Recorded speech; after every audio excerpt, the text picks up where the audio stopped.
Hi, this is Helen of helenlindop.com, and in this video I'm going to explain how I moved to Clickbank to avoid the dreaded EU VAT.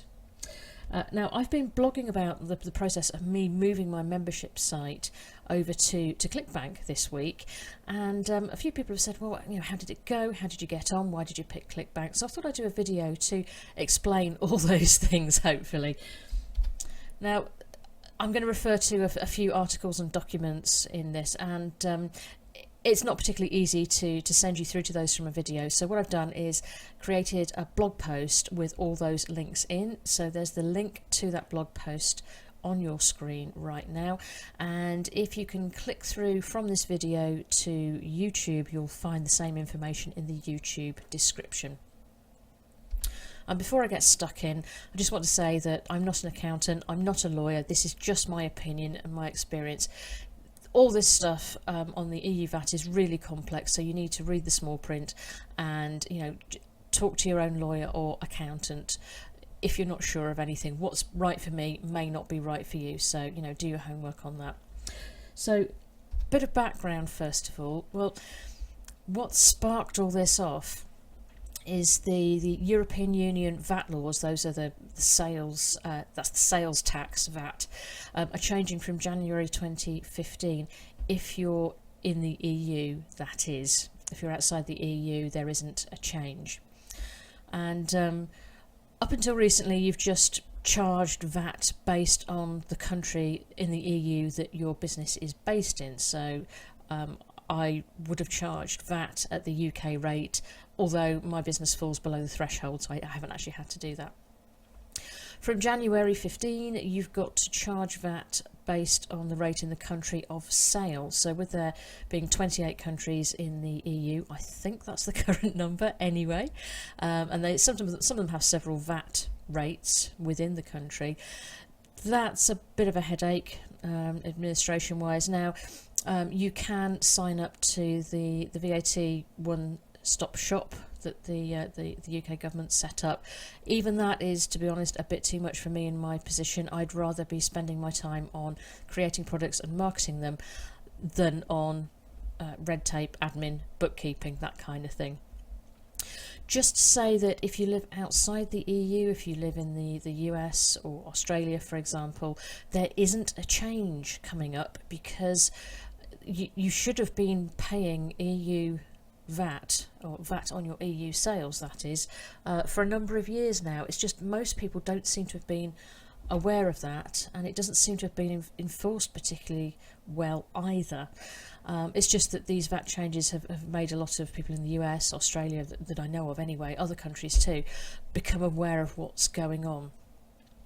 Anyway, you can avoid this by using a marketplace. That's what I read a few weeks ago, and I thought, great, that's exactly what I need. But I needed to know what they actually meant by marketplace, because they work in different ways. I wanted to make sure I'd pick one that was compliant and that I wouldn't need to be changing again in a few months' time, because it's hassle that I can do without. So my question is, okay, so what's a marketplace? So I went to some documentation from the HMRC, which if you've not come across them, that's the UK tax people, and this is the definition of a marketplace. And it says what you're looking for is something where the platform operator sets the general terms and conditions, authorises payment or delivery, or doesn't clearly state the name of the supplier on the receipt or invoice issued to the consumer. So those were the criteria that I used for finding a marketplace that I was going to put my products in to avoid paying the EU VAT myself. So the marketplace I chose was Clickbank, and I've got some good reasons for doing that.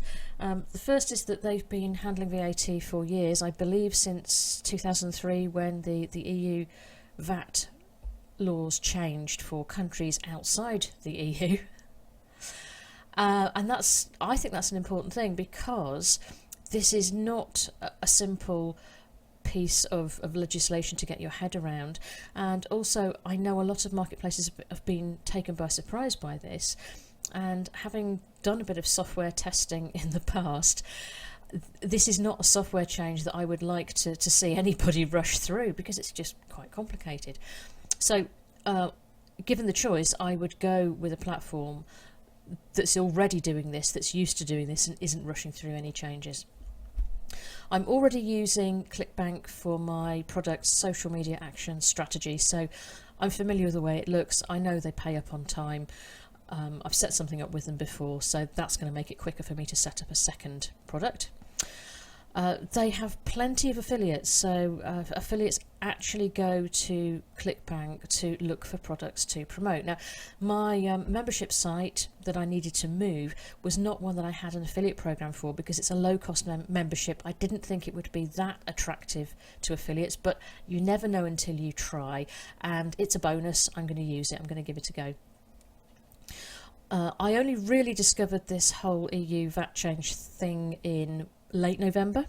The changes are coming in January. I really didn't have much time to do this, so I wanted to make an intelligent decision so I didn't have to keep changing things later on, but I didn't have a lot of time to look around, and when I did look around I didn't find many options. So there were a few platforms that I was fairly confident would be okay in terms of the EU VAT, but there were only a couple that could actually handle a membership site at this point. So a lot of them, well, some could handle a one-off payment, so selling an ebook, for example, or selling an audio file, but not that many could do a recurring payment, a membership, and do that every month. And Clickbank was just one of the two that I found. So it was quite an easy decision, really, when it came down to it. A few words about Clickbank. Although I'm basically using it as a shopping cart, it isn't a shopping cart, it's different.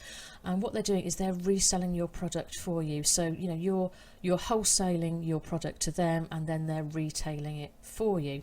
And what that means is that they have rules that you need to follow, of course, you know, because they've got responsibility for selling it. And they're very fair. I thought there was, you know, nothing unreasonable there at all. But what it means is that whereas if it was a product on your own site, you could just upload it and it would be there. With Clickbank, you have to allow a bit of time to be approved, or perhaps for them to get back to you if you haven't quite followed the rules to the letter and you need to make some changes. So there's going to be a bit of a delay there between you getting everything ready and, you know, your product being available for sale. Now, there are fees associated with this, and I know that's been a sticking point for a lot of people when moving over to a marketplace. So we're talking an activation fee to publish your first product. It's not open your account. You open your account, set it all up, and then once it's approved, you pay your activation fee. And then there's a percentage of every sale. Now, that does not bother me at all, because I'm quite happy to pay those to get the VAT situation out of my mind, so I don't have to worry about it. I think it's worth paying. To be honest, I was paying PayPal a fairly high percentage anyway when I worked it out. Clickbank isn't a lot higher. I also get the affiliate program thrown in, and they will pay my affiliates for me, which is great. That saves me some time and effort. And instead of getting lots of little payments in my PayPal account, with Clickbank I get a single payment every 2 weeks, which again makes my bookkeeping that bit easier. So I'm not concerned about those fees at all.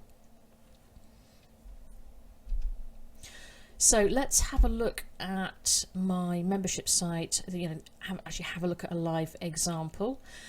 So it's my online business club, and the link that I'm going to go to is helenlindop.com/OBC. So here we are looking at the sales page, or the pitch page, for my membership site called the Online Business Club, and it's just your normal average sales page. And if I just scroll down towards the bottom, I'll show you some examples of the things that you have to add as a Clickbank product. So I need to make sure that I tell the customer exactly what they're getting for their money, and in red that explains exactly how the money's going to be taken, and how long the trial period is, that they can leave any time, how it works, the content within the membership site. And then I need to put right at the bottom the Clickbank information. So I think you'll agree there's nothing too scary there. A lot of that you would need to, if you were sticking to the laws of your country, you would probably need anyway. Certainly in the UK you need to have a button that says buy now rather than download or subscribe or something vague like that. So completely reasonable, I think. But if those things aren't there and they need to be there, then your product won't be approved by Clickbank.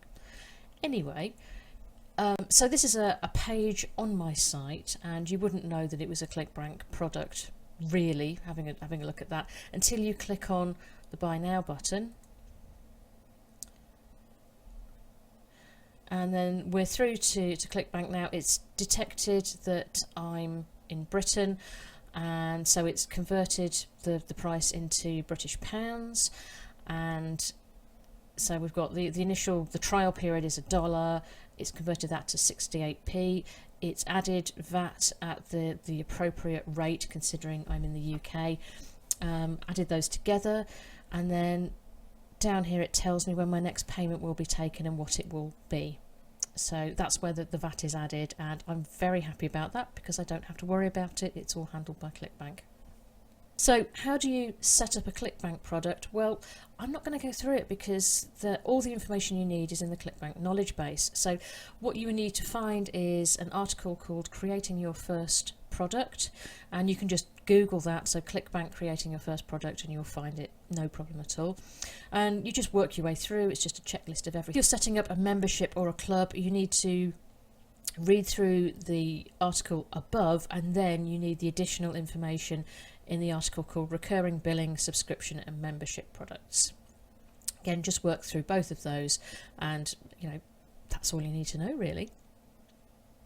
Now I recommend having a read through those articles before you start, so you can get familiar with the process, you can decide if it's for you, and if you need to outsource that to someone else, then you know that up front and you can build that cost and that time into your plan.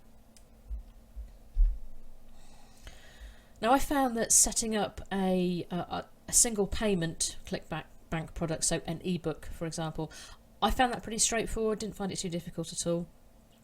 I did find setting up the membership site more complex because a membership site is just more complex than a one-off purchase. There's just a lot more moving parts in there, and not only is Clickbank taking the initial payment, it's taking a payment every month or whatever period you choose. And if somebody cancels, then it needs to send a message to your membership software to lock that person out so they can't get in anymore. So it's a more complex thing. It's not too difficult, but it took me a bit more time and a bit more thought than the one-off product. I used a WordPress plugin called WP eMember. I used it because I already had it and I was already using it. I was familiar with it. There are others. I haven't had time to investigate them, and the one I've got worked perfectly fine, so there was no need for me to do that anyway. So thanks for watching. I hope that's been helpful. There are a load more videos and articles on social media, videos, take your pick, on my blog at helenlindup.com, or you can go to my YouTube channel and find some other tutorial videos like this. So see you again soon. Bye.